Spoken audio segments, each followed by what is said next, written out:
What's going on, guys? This is Tyler from House of Cards TCG, and I'm bringing you another video today. This was my round 2 matchup in the Dragonriders online Yu-Gi-Oh tournament. You can go check them out on Facebook. I've also left the link to their Facebook group in the description, so you can go check it out, where you can play for some great cards. I saw a playset of Ghost Ogres, I saw a playset of Lightning Storm, a playset of Imperm, so you can play for that. In this case, we were playing for a booster box of Burst of Destiny. So in round 1, I played Sword Soul, and I won that, and this was my round 2 matchup. I get to play against Jared, and I actually got to talk with Jared and chat with him a little bit. His list was absolutely insane, and he's agreed to bring his profile onto the channel. So I'm going to be linking up with him and getting you this list, because this deck definitely caught me off guard, and this was a really good replay. So without further ado, this is round 2 of the Burst of Destiny booster box on the Dragonriders online Yu-Gi-Oh tournament. So rock, paper, scissors, we tie, and then he goes ahead and wins, and then he lets me go first, which immediately I'm thinking, okay, it's probably Sky Striker or Dino. So opening hands, as you can see, I have Heavenly Prison, which for some reason this card just absolutely loves my hand, which is great. I'm not complaining at all. Solemn Strike, Trap Trick, Fusion Destiny, and he's got Dasher, Cyber Repair Plan, Imperm, Forbidden Chalice, and Emergency. So I was not reading Cyber Dragons in this matchup, to be honest with you. So this definitely caught me off guard.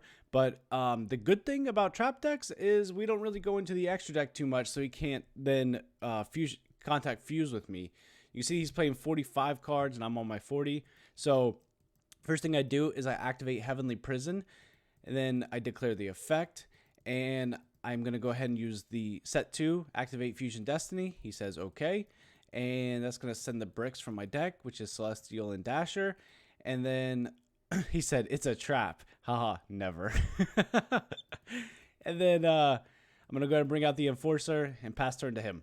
So for top, because he asked if he could read the card, so I said, yep, there you go, he can read it. So for turn, he grabs the core, which was really good for him, because now his emergency can search himself that else, and he has Cyber Repair Plan for follow-up, so he goes ahead and Imperms. I'll let that go through, because I didn't want to make TTT live, was the reason, even though I'm going to use Heavenly Prison, but you can Heavenly Prison, a lot of different things. He goes for the core, so now this is where I'm reading Cyber Dragons, and my immediate reaction to this is, do I need to strike this core? Because I have Trap Trick, which is going to be able to search me in Ice Dragon's prison. So I said to him, I said, Sidras. He said, never. Got to think here. All right, I'm going to go ahead and strike the core. I can't let that resolve, because if he didn't have the emergency or Cyber Repair, like his hand would have brick, because that was his normal summon, and he didn't have a Cyber Dragon. I'm going to go ahead and activate the Heavenly Prison on the resolution of the Solemn Strike, and then that's going to go ahead and set me down. He asked if it fully resolves in your hand. I said, yes, it does, because he was thinking about chalicing it, and I was like, no, it fully resolves. Once it activates in hand, then you get the set effect. So if they don't negate the hand effect of Heavenly Prison, then you get to go off with the set. So I'm going to go ahead and set a Scarlet. That's going to get my Eldlich engine running, which is what I'm looking to do here. He goes for the Cyber Emergency. Hate to see that card, especially after I striked his core. He grabs the Hertz. And then I'm going to go ahead and Trap Check. And I think I go into an IDP here, because I think that's a good matchup for him. I do. So I think IDP is just a great thing to use against the Cyber Dragons. He grabs a Galaxy Soldier. Then he Galaxy Soldiers, ditches the Hertz. And then Hertz effect is going to resolve, adding core back to hand. In Galaxy Soldier, actually, let me think on that real quick. Okay, so off the Hertz, if this card sends graveyard, you can add one other Cyber Dragon from your deck or graveyard to your hand. So he grabs a regular Cyber Dragon there, grabs the other Galaxy Soldier. He declares the effect of the second Galaxy Soldier. He's going to pitch that. Here I thought about IDPing, but I figured I might as well wait for him to go into the Nova, and then I could IDP the Nova. Except he linked them off, which caught me off guard, into the Anaconda, which made my IDP now not live. So he actually played around my IDP very well and extremely well, because I thought for sure he was going to go into the Nova. And of course, I had a response for the Nova. So he definitely picked up on that and played around that. So he went for the Anaconda. And then this is where he catches me off guard, right? So as you can see, he has Dasher in hand. And I don't know that he has Dasher in hand, But look what he sends here. Oh, he does send the Fusion Destiny. Okay. FYI, you'll see in game 2, he's also running the Dragoon package. And I was like, what is actually happening here? So he brings out his own Enforcer. I go ahead and IDP this because he chained the Enforcer effect. So like a different res is if I activate IDP, you can then chain Enforcer to avoid your Enforcer getting banished. He activates the Enforcer effect, and I can now chain IDP to go ahead and banish it. So I think I go ahead and banish his Dasher here. Or I hit Celestial. I would have rather hit Dasher and banish his Enforcer and Dasher, because Celestial does nothing in Grave without another hero, but Dasher still enables him to summon in standby phase or draw phase if he draws a monster. He could, I mean, anything that he could draw, he can now summon. So he goes ahead and scoops game 1, and we picked that one up. So going into the next game, I fully expected to go second, and he does let me go second. So we pick up a evenly matched Pot of Prosperity, Scarlet, Heavenly Prison, and a Dasher. And he has Pot of Prosperity, Cyber Emergency, the always dreadful evenly matched Driver, and Pot of Prosperity. So he's going to go ahead and activate Pot of Prosperity. He's going to banish 3. He's going to look at that, and he gets the Cyclone, the Nasher, and the Red Eyes Fusion. And then that's where I go right here. I'm like, what the? Because, wait. So you're telling me that you're playing Dragoon and Fusion Destiny in your deck? And he says, shh, I see nothing. That's what I said. I was like, are you serious, man? Like, that's actually insane. I'm not going to lie to you. So what you're going to see here is you're going to see a Dragoon beatdown, right? So he brings out the Dragoon. I have no response to that. I try to think of ways that I'm going to be able to out this.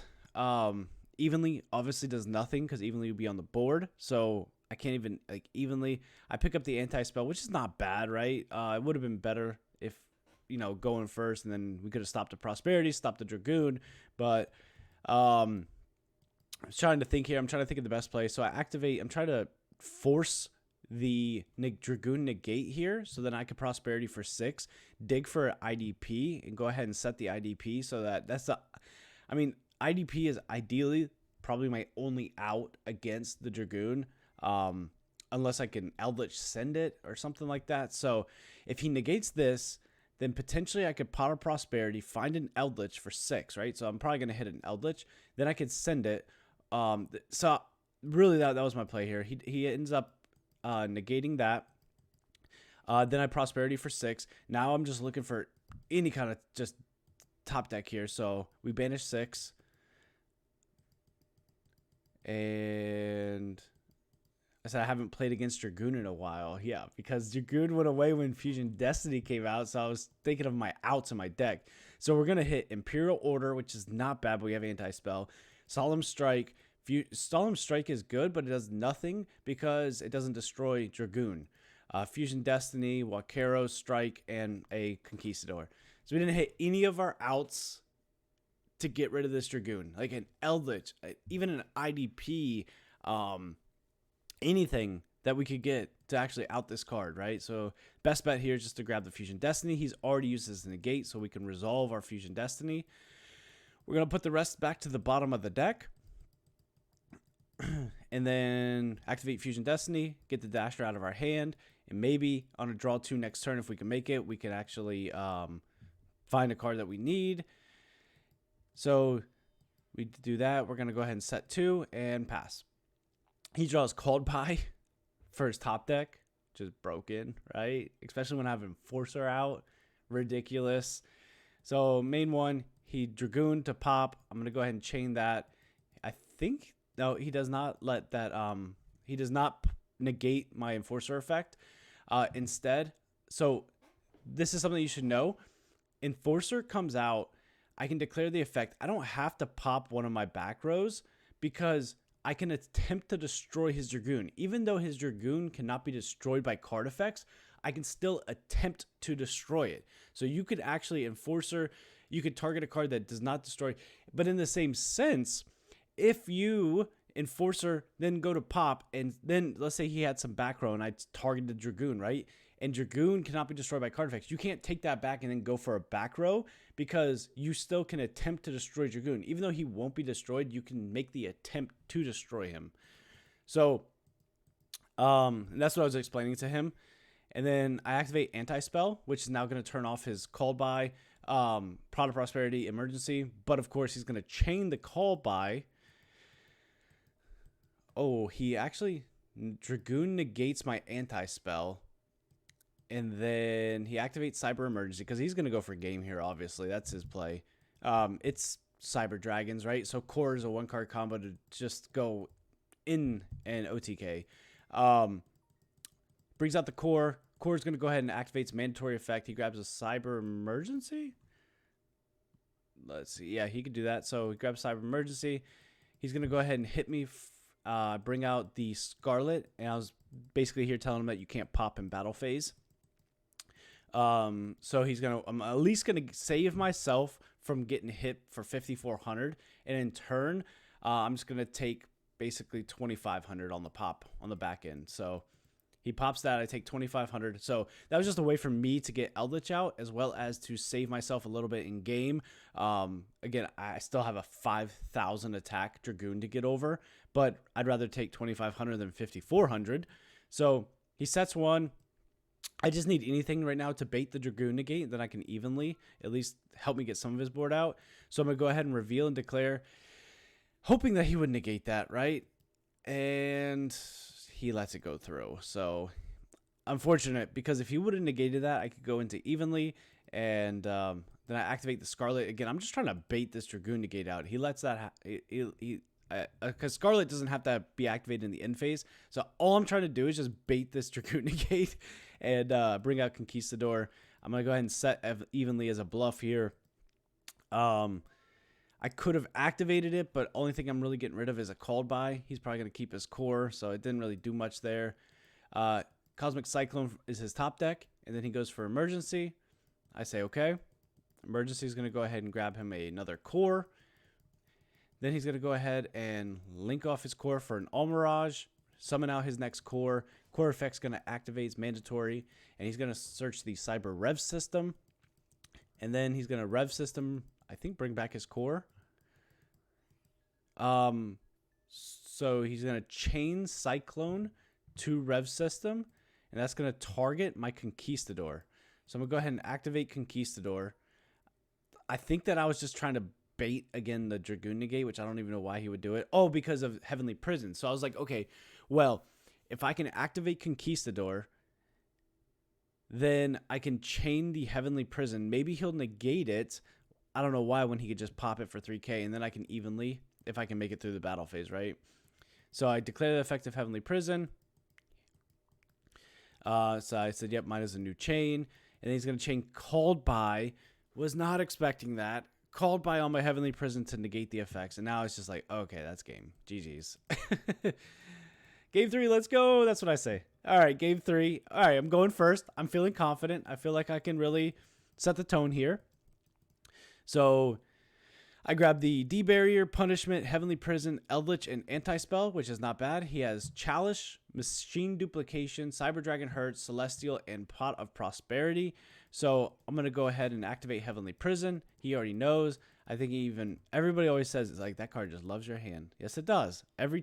He just loves my hand, I'm telling you. I respect him in the main deck, so he always shows up in my hand, right? So he said card is glued to your hand. Yes, it is. Draw face, he gets the evenly. Oh, I'm so tired of getting hit with evenly and not opening Judgment that, hear me out. I'm actually going to put Red Reboot in my side deck for games 2 and 3 when I go first and my opponent sides a evenly matched against me, so that I have a counter to evenly match. Yes, in a trap deck, I'm gonna be putting Red Reboot in my side deck, so on games 2 and 3 going first, I can side in Red Reboot. I can set it so when my opponent activates evenly match on me, I can boom. If I don't have a Judgment, I have now 4 copies to out evenly match. I have Red Reboot and 3 Judgments that are gonna be able to help me out this evenly match, because it's tough. It's tough when you get evenly and you're a back row deck. Gonna be honest with you. Standby main. I go ahead and activate the anti-spell. Then I bring out the Heavenly Prison. Again, really set myself up here. I set the Fusion Destiny, and I'm thinking I'm all great here, right? Battle phase, evenly. Oh, it hurts. So my thinking here was when he evenly, I know I gotta get rid of the Heavenly Prison. I gotta get rid of Fusion Destiny. I could chain the D barrier, and then I have a decision to make: punishment or anti-spell. And my immediate thought was, well, he's running out 2 different fusions, which is the Red Eyes and the Fusion Destiny. His whole deck is spells. So I'm thinking in my head that anti-spell is a much better play in this situation because it's going to stall and get me another turn. Now, I just need to top deck anything, and then I can just really play on next turn. Anything to pair with my Eldlich, then that can be a send. I can just get rolling from that point. So I'm going to go ahead and declare D-Barrier. I call Fusion on this one because I don't want to see a Fusion. And he could go into Anaconda, then summon a Fusion. So it was really easy. So I was just trying to lock him out of going into any Fusions, even through Anaconda. So I go ahead and banish those. I leave the anti-spell. And then, so my thinking was correct, right? Which was leave anti-spell, give myself another turn. That way I can play on, right? So he's going to go ahead and set his Celestial. And for turn, the unfortunate thing is we top deck our second Eldlich. So with 33 cards still in our deck, unfortunately we saw both Eldlich. There's nothing I can do here. And I just got to pass. There's just nothing I could do. It's unfortunate because any other card would have just set us up, right? Any other card. But unfortunately, we saw the second Eldlich, and it ended up costing us. He's going to go ahead and pop off. He's got Hertz. And then the Machine Duplication, which is going to bring him out. We'll go through the combo, though, so you can see his combo here. But obviously, this is going to be the OTK. So he brings out the 2 Cyber Dragons. He overlays them for Nova. And then he's going to link off Hertz for Almirage, activate Hertz effect, which is going to grab him another Cyber Dragon. And then he's going to Nova effect, discard Cyber Dragon to bring back the Cyber Dragon because he has a target, which was Hertz in the graveyard. And he's going to overlay for Infinity. He's going to flip Celestial, link to, go into Anaconda, activate Anaconda. Anaconda effect's going to send the Overload Fusion. And then Overload Fusion is going to banish 2 Cyber Dragons. And I was like, yep, this is GG. Brings out the Rampage effect. Then he's going to send 2 Cyber Dragons. And then basically he's just attacking for games. So great job, Jared. You definitely caught me off guard. The double Eldlich in my hand just was not there for me. Nothing I could do there. But I was just showing him I had double Eldlich. And my top deck was an Ecclesia, which was not bad. Imagine getting Ecclesia versus getting Eldlich last turn or anything else, right? Any trap. So that was our game. Congrats on making it to the semifinals of the 16-man online tournament. And I'm excited to get him on the channel so that he can show his Cyber Dragon profile. He did just let me know that he played his round 3, so I'll be having that replay where I'll be able to go over it for you guys, and you'll be able to see how he did in round 3. So I'm actually interested too. I'm going to ask him what his round 1 matchup was, so see what he beat there. He beat me. He's headed to the round 3, so we're going to see him again on the channel. And I hope you guys enjoy this. A little bit different, a little bit Cyber Dragon spice, man, with the Red Eyes Fusion and the Fusion Destiny. So hope you guys enjoyed the video, and I will catch you on the next one. This has been Tyler with House of Cards TCG, signing out.